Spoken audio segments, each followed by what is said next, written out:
new Fly 2019. It's a pure down the line wave sail. It's our lightest sail in the range. It's the perfect compromise for pure surfing and sometimes jumping. We have our Powerfuse technology, which is like super strong and light at the same time. We also have this PVC pouch, which was bigger last year, and we reduced it for a more centralized power.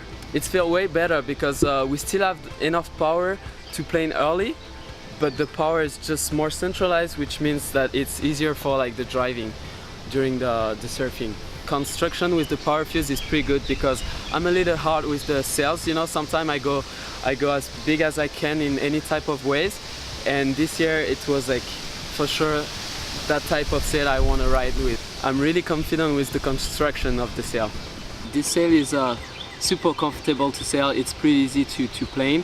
You can catch any wave you want. I like this sail because it's easy to release the power on the top turn and get it back quickly for the bottom turn.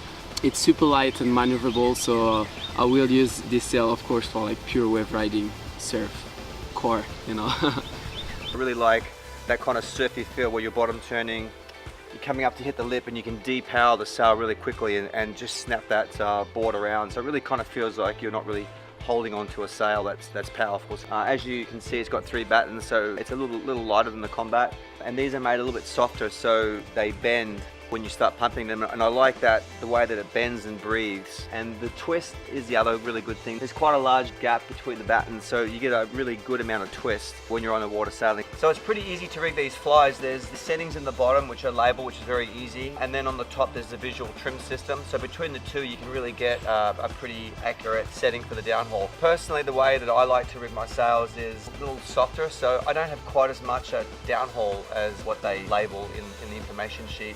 I like it kind of soft so it can breathe backwards and forwards. The way that I set it, I like just to pull in about 2 or 3 centimeters of a positive tension onto the clue.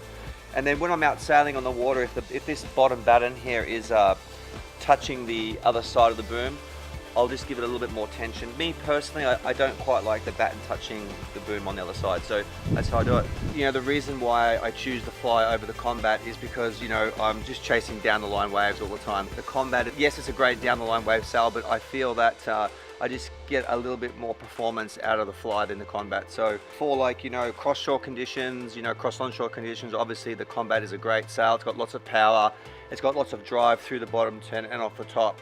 But like I said, you know, with me going to these down the line conditions, I need a sail that's really responsive, can depower really quickly off the lip, is nice and soft, and that's what I get out of the Fly.